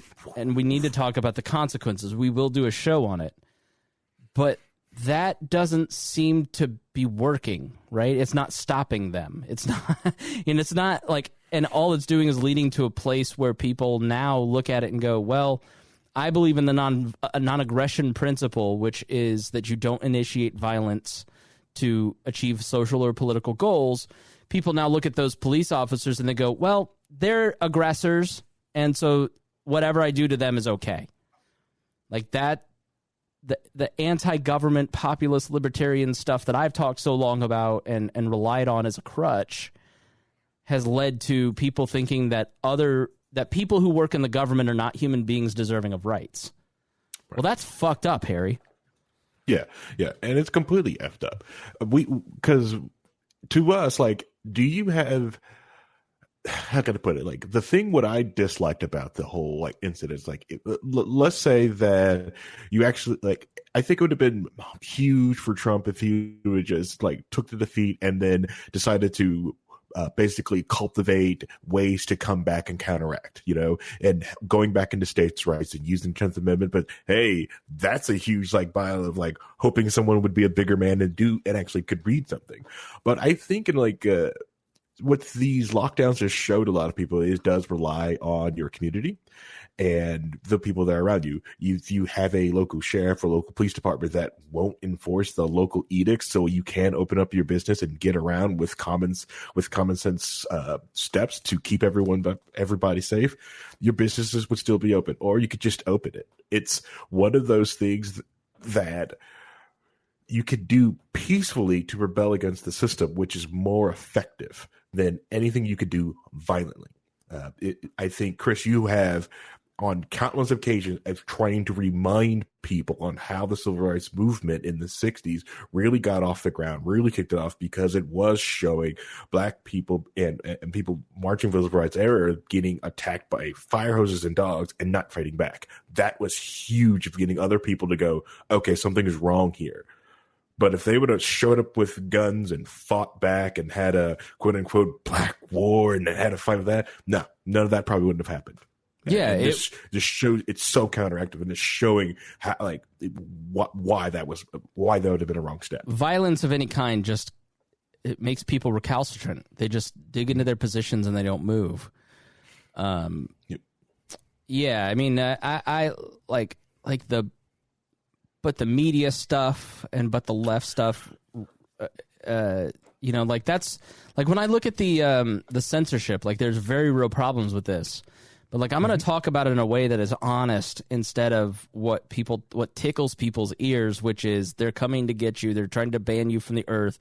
Like, maybe we're at a point, Harry, where we are so addicted to social media that the threat of being deplatformed from it makes a person feel like they will be removed from the existence of society and they need to start a civil war over it. Maybe that's a really destructive piece of equipment in society, Harry. Well, yeah, because a lot of these tech giants, this massive control by Silicon Valley, right? Because a lot of people, they have no idea what the internet is. To a lot of people, the internet is YouTube, Facebook, Twitter. That is it. They lose these platforms. They have no idea what this internet box can do or what it's meant to do. So to them, getting deplatformed and kicked off that is just like if they lost their AOL service in the 90s. This past week has been, I've been inundated with talking with people contacting me, and I think, like I was talking before, the show was talking about, like, the idea is like, it's that, like that scene in Die Hard when all this stuff is going on in in Nakatomi Tower, the police, everyone's driving by, nothing's going on, and somebody finally gets chucked out the window and land on the cop car and go, welcome to the party, pal. Welcome to the secret wars. This war has been going on for the last 20 plus years on the internet of trying to keep the internet an open and free place. We have talked about and ranted about how the internet and a lot of these tech spaces are controlled by tech giants, and with a switch can completely denigrate and destroy everything you've ever built for it, everything you ever knew, and everything you've used or know how to communicate with people can be gone overnight at the whims of people you have never met. Right. It is the worst type of control from government that is put into this awful corporatist oligarch that sits in Silicon Valley. So what do you do about it? I mean, do you my business is somewhat tied to this. We've built escape hatches. I saw what happened to I saw what happened to Austin Peterson. AP was the canary in the coal mine that they were going to start acting against, not just the right. Because I will tell you, like, left groups that I'm in, Ryan Lindsay tells me all the time, like, they're taking politics off of these platforms. They're not taking just the right. Like, it's the victimhood is sort of part of the fear stuff that feeds into the narrative of the right. But, like, I genuinely think that people, they are miserable going on Facebook. Facebook understands how much you hate going on Facebook and that you're addicted. And so they want to clean up Facebook so you have just nice, comfy photos of your family and friends on Facebook, and that's their right. Mm-hmm. But they're also incredibly powerful and have helped destroy the traditional media models, because people don't buy ads on the newspaper, and they don't buy ads on media. They don't, as much as they used to. They don't place classifieds. The funding models all went away. It's because everybody's on digital targeting and media and all that stuff. So they have a tremendous amount of power, but they're also, like, we just played a video from the president. Like, the president didn't need to tweet. We saw a video of him. I listen to Alex Jones every couple days. Like, we have access to information. We're Libertarians loses a Facebook page, a Twitter account, a YouTube, whatever. You'll be able to find us, right? We'll have some way to reach you. It will just be more inconvenient. So like, it's their property. It's their right to do all this stuff. Donald Trump was given lots of warnings. He didn't listen. There are consequences for behavior. So how do you reconcile that? Because that seems very muddy. It's like you're supporting property rights and you're supporting free speech, and there's a tension between these two things, and there's a war. And like help me break it down, Harry. What do I need to do? What do I do? All right, so there's a little, there's a lot, and one of the comments would just read off, like, tied out, like, no, AlphaGoog or Alphabet/Google. No, they have been, you were absolutely right. The idea is to get the new politics up. Like, CNN politics is fine. Right. The establishment politics is fine. You have watched that happen on YouTube over time, where they push those things onto trending and try to get rid of everything else. So you have to forced to go somewhere else. You're forced to go to something else.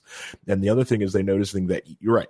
You hate going on there, but you also realize that these certain people that want to talk politics still want to do that.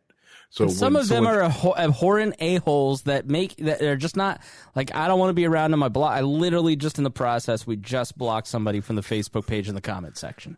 Yep. Poor Josh had to be sent back. Like, it just, because I don't want to be associated. I have freedom of association, right? Correct. Like, if you're not here in good faith, like, we love Darla. Darla beats us up regularly in our comment section on YouTube, but she's here in good faith, right? So we can be friends, but if you're here just to be an a-hole, then I don't want you here, but like, so again, I forget what I was talking about. So continue, Harry. Sorry to interrupt. So like, you're talking about, like, what can you do? Like, well, like, it's, well, this one thing to understand, that the idea of getting access to the internet, getting access to servers, to like that, is, everyone's like, well, it's free market. It's the free market, but it really isn't. Not getting access to the internet hasn't been a free market really since the government started to control what airwaves, what's get laid on under the ground, and how things connect, because, it's going way too far to like that. Like, I think even last night at Liberty and Chill, everyone was asking me this question, and I was like, I'm not going to go conspiratorial, but we have to go actually back to Tesla to actually explain why the internet isn't free and open. Not because I thought Tesla is going to make some awesome power grid. It's just that simple fact that the FCC regulates how you send like things through the air. That's all right. Well, let's stop there. Let's do a future show on it. You gather your thoughts, and we will talk about it, because I'm interested in kind of hearing about the war that you're talking about and the free and open internet and where it exists and all that stuff, and explaining it to me. Okay. Reinhold, I'm sure you have thoughts. Go ahead. Yeah, the problem. So a lot of thoughts, I guess you could say. But on the specific topic, the internet when it first started was very Wild West. Even more than the Wild West was. A lot of people don't realize that the Wild West wasn't quite as wild as it's made out to be in the movies and things. But it was really a libertarian environment where people were, I have my server, and I can let you come on my server or not let you come on my server, and I can block what you say or not block what you say. And people were very open to engaging other people, because that was the biggest thing about it, is that it, at the time, getting to know other societies, cultures, even talking about, like, if I live in the country, in a very isolated area of the country, I can interact with somebody from the city who has a whole different view of what reality is like for them, or what society is like for them. And that opens up understanding of other people's thoughts, and you're not so isolated and siloed into your own little view of the world. That wasn't as easy to do. TV helped bring that along. Radio brought it along. TV brought it along. But the internet really exploded that. So where you can have one-on-one conversations with people completely different. I am making start to understand. I am making a living doing something that was not in existence 20 years ago. All of the work that I do for my day job, for my side projects, I'm doing. This industry didn't exist. The technology didn't exist 20 years ago. So it opens up a tremendous amount of opportunity for very many people. Right. And the problem is that it came about organically. It wasn't planned. Nobody sat down and said, okay, this is what it's going to look like. Here's what the rules are going to be. Here's how people are going to operate. These are the limits. These are what's allowed. This is what's not allowed. None of that stuff was thought out, because it kind of just came together. As soon as you had access to the network, you could put a server up. You could go to someone else's server, and you can communicate without anybody in the way. It worked out. Everything was working out very well. Then the government got involved and wanted to put limits on what you could do here and what you could say here, and you can't talk to these people and you can't talk to those people, and started trying to regulate the internet. It changed the game, as it were, right? Because now you have people who are wanting to have that communication, and now they're getting blocked by it. So they have to find a way around it. Well, then now they look like criminals to the government, and we're trying to figure out how to stop that. So now we've got FOSTA, and we've got copy protection stuff, and we've got all these new laws and rules and everything kind of regulating it, that I think sometimes it makes it worse than if you just let people self-regulate their own property on the internet. Like if Facebook were just to say, okay, we're not going to allow any political speech on here anymore, people would go somewhere else and get political speech. Something else would pop up and it would work. But because government is in there kind of politicizing everything that's going on in this communication space, then it becomes more of a war. It becomes more of a us versus them type thing. It becomes, where do you put your flag in the sand? And it goes away from being, I have libertarian people that I'm listening to right now trying to say that, well, since Facebook is a publicly traded company, they're not really private anymore, so they don't have private property rights, and they get money from the government. So now we can tell them what they can do and what they can't do. Isn't publicly traded companies on like the stock exchange? Isn't the Dow Jones a private organization? Yes, right. Yes, it is. But they hear the word public, right? So they're trying to justify going against the whole concept that libertarians have of private property rights, and that's how Democrats did this for years, where they were saying, essentially, we have a right to regulate this and regulate that, and private businesses can, what you can do and what you can't do.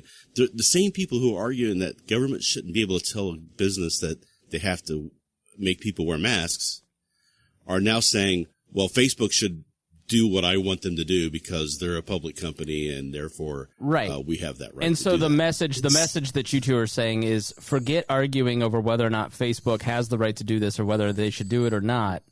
It's we need to invest in new channels, and could that be one of the benefits of removing people, is that somebody like an Elon Musk will see the need for a decentralized something like Mastodon, and we need to invest in other channels that are immune to being controlled by the government, things like, the cryptocurrency, the blockchain, all that stuff, right? Is that the argument, is that quit opting into this argument because it's really irrelevant, spend your time trying to find a better solution that is more free? It's kind of like the anti-Trump stuff where you put so much focus on it that it becomes your fighting point, right? We want to make Facebook free. Let's fight Facebook. Well, forget Facebook. Go start your own thing, right? That's how Facebook got started. They started their own thing. MySpace was the big deal at the time, right? Friendster was going on, and then Facebook came along. Let's get a new thing going. Let's make it better. And as more people start saying, okay, I don't like what Facebook is doing, and instead of trying to make Facebook do what I want them to do, I'm just going to quit doing it and go over here where they do let me do what I want to do. You're going to see Facebook react to that because that's how businesses work. Yeah. You start pulling your business away from them, they're going to change. And that's how you make change in businesses. That's how we talk all the time about, let's get rid, at least I do. This is my thought process, is we get rid of government by putting something better in its place.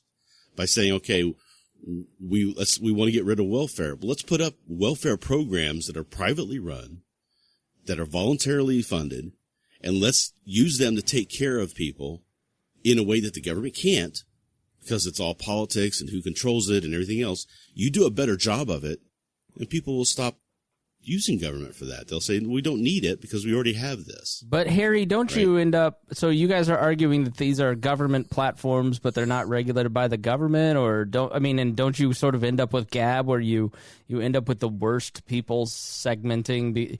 You start a free speech platform, you end up with free speech people. They've been kicked off of other platforms because the free speech is too hard.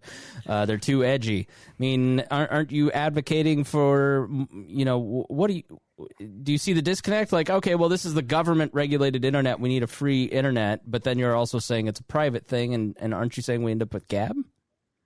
All right, so let's not poison the well with Gab. Okay, Gab is a free speech platform. At least they tried to, and they've been kicked off for a while. And they understood once they finally got the wool ripped off their eyes and actually see the secret war that they're in, and started developing their own infrastructure because they saw what AWS and the other tech giants have done. Because it's hard to use their systems that they put in place because they make everything so easy. So even when you go to create your own platform, you can't use their underlying services because they, like AWS, benefits for Twitter and Facebook being more popular than your piece of crap. So they need to get rid of you. Right. So like the idea of, which I've been trying to show people, like, you have to think to remember that, like, this old adage for some reason has just lost onto people, especially in tech space, and it's incredibly frustrating. The cloud is just another computer. The cloud is no different than the VMs I've got sitting over there in the corner running on this server. It's just hosted somewhere else, and you don't have to maintain it. That means it is a computer somewhere. It's not some unmongeless thing out there. So when you give your code, your work, and you throw it over there in the cloud server, and you're like, well, they've backed it up. It's not backed up. You have to have your own local backup. There's a 3-2-1 policy when it comes to backing your crap up, and you're responsible for your backup. because if you had great backups, just like Kim.com and Pirate Bay, if they shut you down in one spot, you can instantly come back up. Okay. Yes, people, because you've got to find a new hosting place. You've got to find these different things. It is frustrating because all these people have been sucked into that whole Silicon Valley like corporatist system that you're trying to get them out of it. You know, there's the glitz and glam that the AWS makes everything so easy. They make all these things easy. Ease of use is really the selling feature. Correct. And so you don't understand how anything of this is built. This is one thing, like, I think I hammered you for years about doing stuff like that.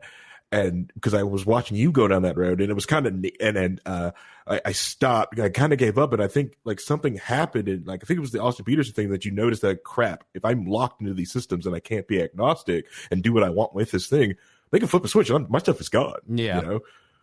And no, I mean my solution has largely been like, listen, I mean the type of show that we do, the people that we are, the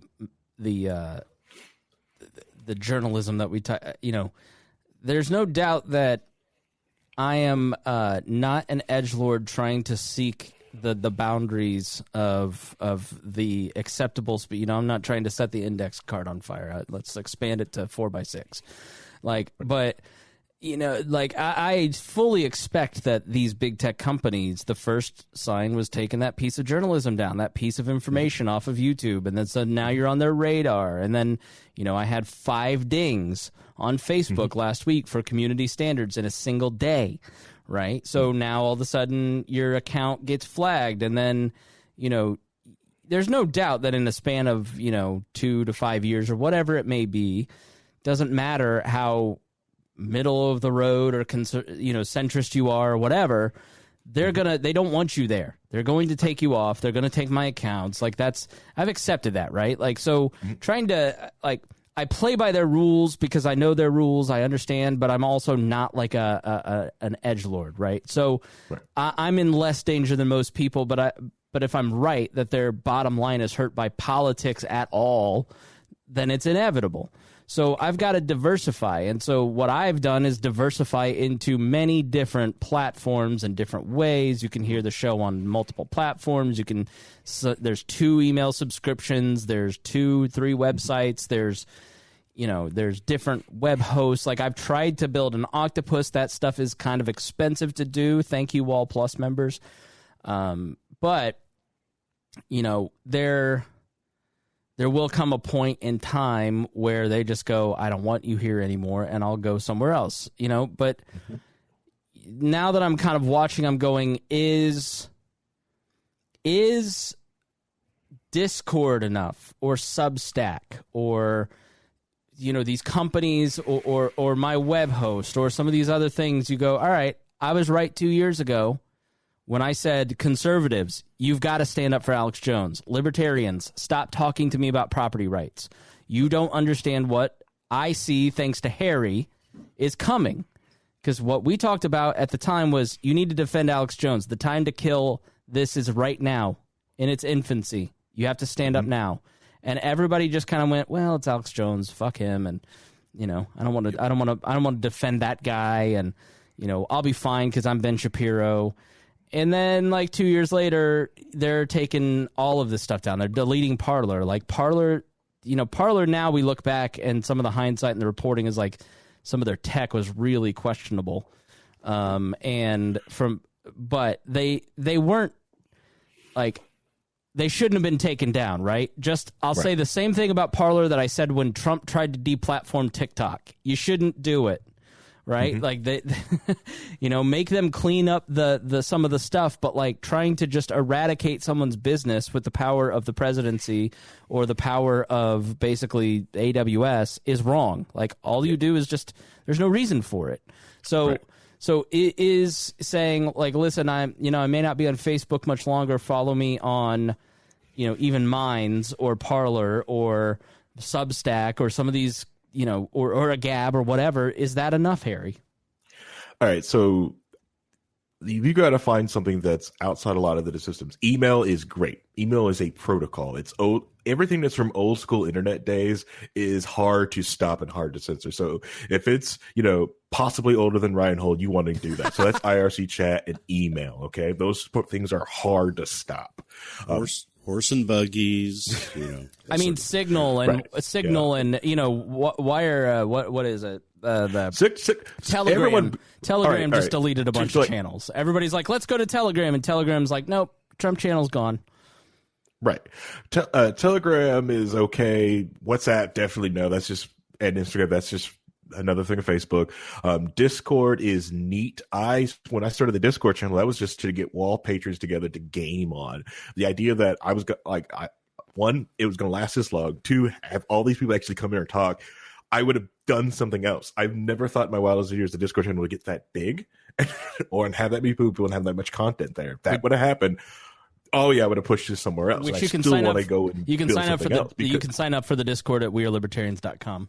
Yeah, because at any moment that company can go through, take a channel out, take us out, just delete us. I've seen it happen. I've watched the LRN Discord channel just poop. One day it's on my thing, and the next day it is gone. It's how I was listening to LRN at work, because I would just pop into the Discord channel and listen to their show and their audio channel. It was awesome. It was nice, but boom.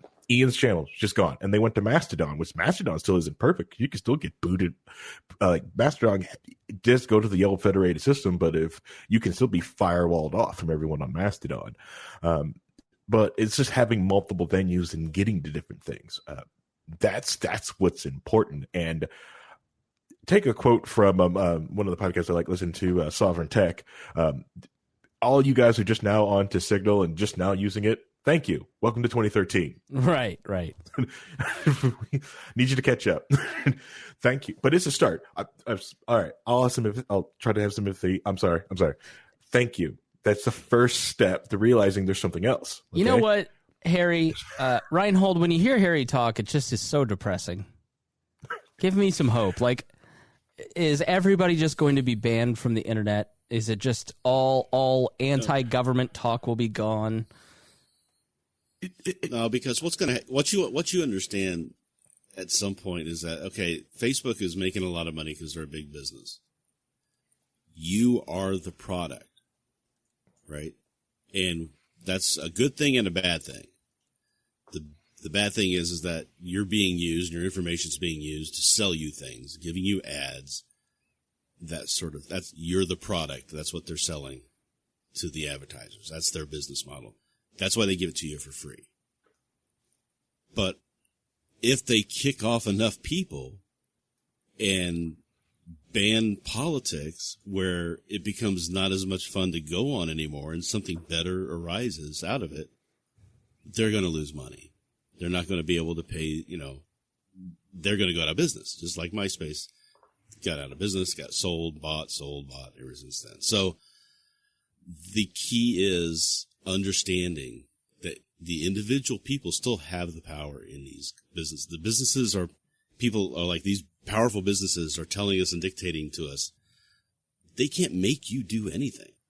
You can walk away. And if enough people get banned on Facebook, then Facebook's not going to exist anymore because they're getting rid of the product. So I believe that Facebook's going to be very judicious in who and what they ban. They just want to go anything that's like way out of bounds. They're not just going to start banning random people. They're not just going to start banning politics altogether because they're going to see a drop in their numbers, very substantial drop in their numbers. They're going to lose money. Shareholders are going to be upset. They're going to sell all their stock. It's going to tank.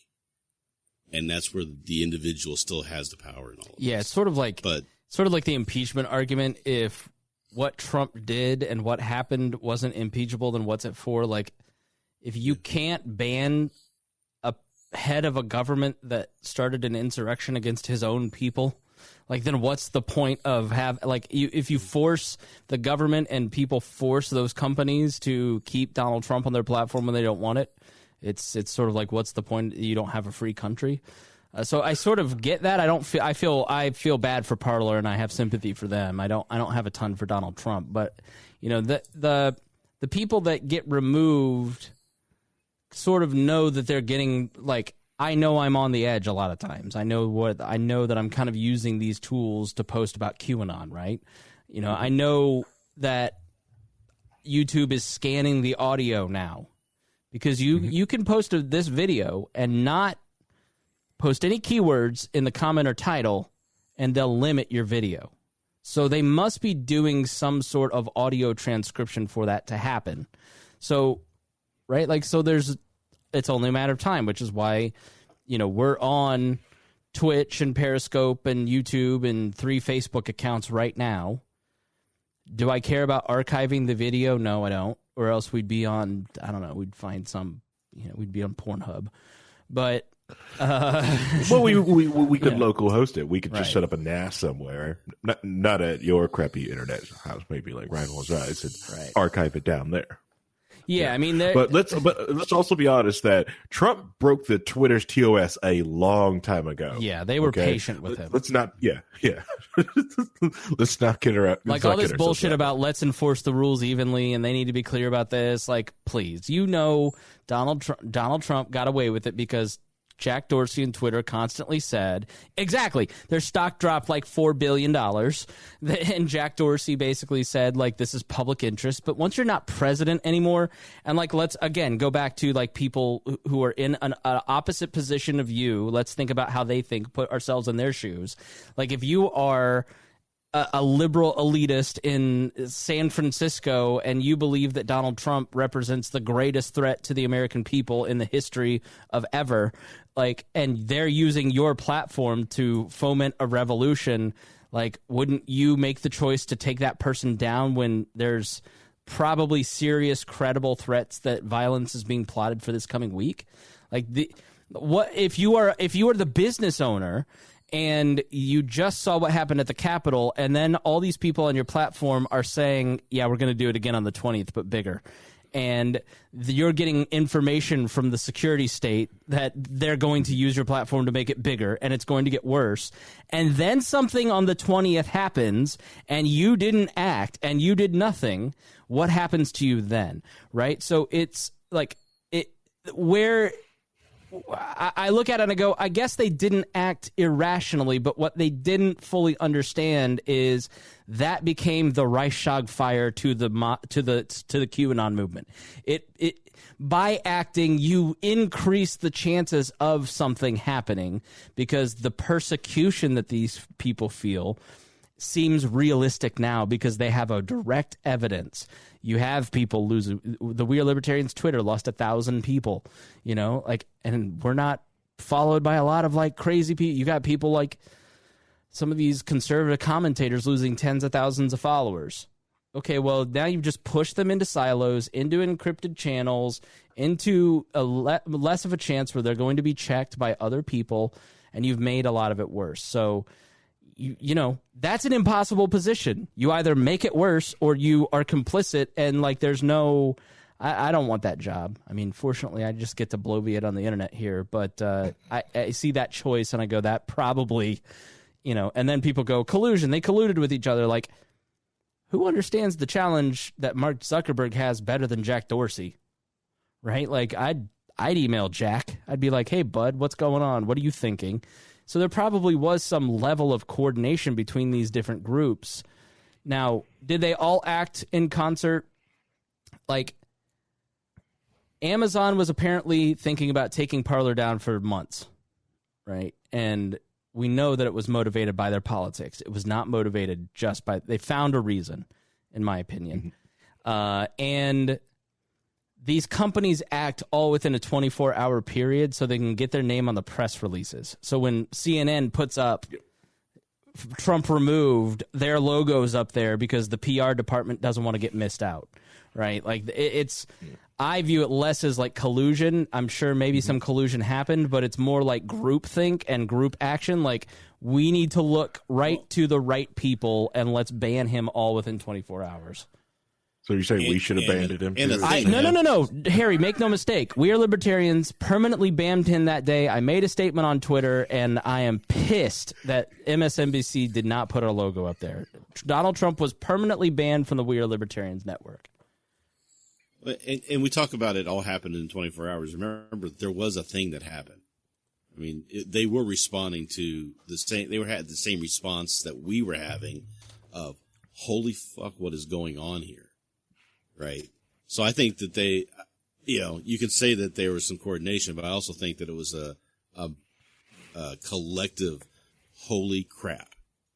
Yeah, we've got to do something now. That was this is what happened at the Capitol is not okay and not normal. And people who think it was a stroll through the Capitol and just taking some selfies in the speaker's chambers, you're a fool. Like you're not paying attention to what really happened. I mean, you got to stop reading the Epic Times. All right, well, we got to wrap up. Final thoughts, Harry. All right, so if you're taking a leisurely stroll through the Capitol, don't forget beforehand, download Tor. Download Tor right now. Download Tails. After this show, please download Tor. Please download Tails. Use Tor regularly. Tor stands for the Onion Router. The Onion Routing is a really, really cool, neat tool to try to surf the internet. To do it honestly, you should use it all the time. Even though you may say, I have nothing to really hide or do something with the quote unquote dark net, go ahead, use Tor, because there's probably someone around you that actually needs to use Tor to do something to whistleblow. And if you're not using it to give cover to that person, well, you just screwed him over or her over. So please use Tor. Help disguise people, because if they can find someone out, then they can, and then they will, and it's going to be bad. And then Tails. Tails is a great operating system. Have it on a USB drive. Tails is a Linux OS that that will boot up the OS on a computer, that will give you some pseudo-anonymity on the computer. So it's a new OS every time. It doesn't save anything. So once you're done with your system, if you turn it off, everything goes away. And when you boot up it again, it's brand new again. Have the USB on you. Someone might need it. You might need it. So please download Tor, download Tails, use it, please. Final thoughts, Reinhold? Or unless are you done? Oh, I'm done. Yeah, unless you want me to go into explaining what Tor is for people, but I can do that. Go ahead. All right, we'll allow 2 minutes for the nerd. All right, so Tor, or the Onion Router protocol, what it does is tries to hide where you are where your internet packet started at by going through many different, or hiding under different leters of an onion. So every user in end nodes on the onion path. So you may start here in let's say Indianapolis, but your end node point might be Austria or Luxembourg, because that's where you came out from. So everything is hidden in that path. So that part where you see in the movies where he's hiding his internet connection between 5 different VPNs.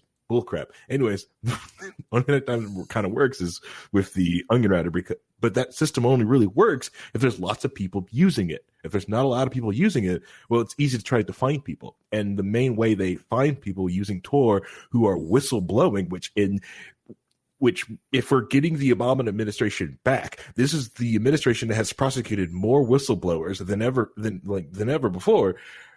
This system needed to be back into place and be re-strengthened. Not saying Trump didn't prosecute them either, but I'm just saying this system needs to be strengthened, because there's going to be whistleblowers, and we're going to need them to have the cover and the confidence that they can get the information out there and not be found out.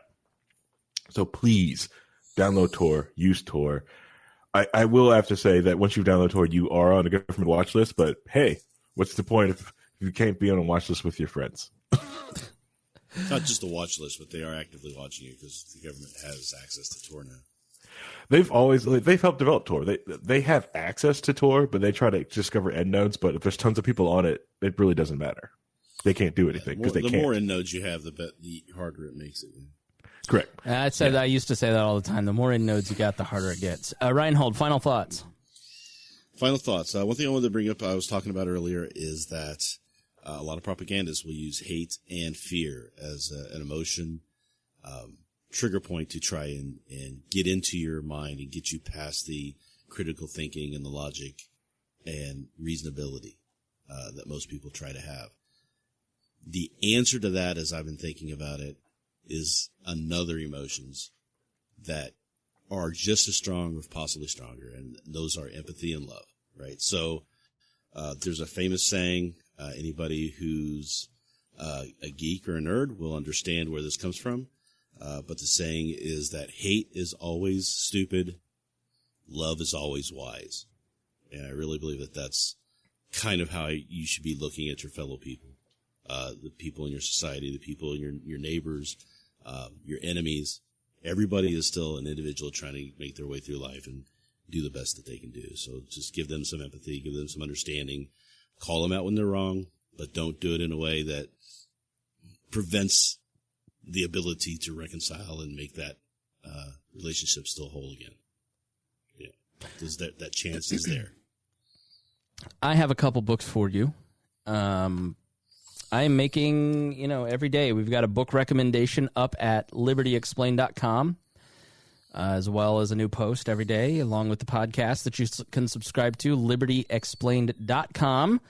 And the book recommendations that I'm going to make on the next two, mute yourself, Reinhold, are Eric Hoffer's The True Believer. It is about the power of mass movements and nationalism, and it's a very good book. If you want to understand the QAnon person and why people are doing what they do and why they think what they think. The other one is Charles Mackay's Extraordinary Popular Delusions and the Madness of Crowds. This was written in the 1800s. Have you ever heard the tulip story about how everybody invested in tulips and it all fell apart? This is a great book to help you understand and see historical examples of madness of crowds. When people, I don't know if any of you have ever been in a situation where I was in a situation where went to the 2018 convention, the Libertarian Party convention, as a reporter, sitting in the crowd with all my Indiana friends. There's a debate between Joshua Smith and Libertarian Socialist. I was definitely not on Joshua Smith's team, but the second that the Matt Kuneal shouted out, "Rent is theft," the crowd went nuts booing him, and I snapped to and realized this objective journalist was screaming boo at him too. And I realized, wow, I was just really carried away with what was happening. It's a lot easier than you think. The other one is called, and that is Charles Mackay, Tilman Allert's book, The Hitler Salute and the Meaning of a Gesture. And I think it's important to understand in politics the importance of gestures and slogans and the little signals that people give. Some people call it virtue signaling. Some people call it dog whistling. These little tools that people have in political movements to not just identify who they're with, but also who they're against. And this is a really, really good book. Yes, and the great Laura says, and courage. We need courage to fight the fear-mongering. Courage is really, really important. And I just appreciate everybody listening. Please, if you enjoyed this episode, share it with your friends. We really need your help in sharing these episodes and getting this information out. We put a tremendous amount of time, and the way to reward the aha moments and the benefit that you get from listening to these programs is by sharing it, and then also joining Wall Plus at Join Wall Plus. So just, again, The Hitler Salute is the book for Joey and Kate. Extraordinary Popular Delusions and the Madness of Crowds, and The True Believer. Those are the books. So you can find book recommendations at libertyexplained.com. I make one every single day. Have a full year of them that you can go check out. So just trying to get you educated so you understand your world a little bit more. So thank you so much for listening to the Chris Spangle Show on the We Are Libertarians Network. If you enjoyed the conversation, please share it with a friend or leave a review on Apple Podcasts. We will see you again next week. Hello. Hi.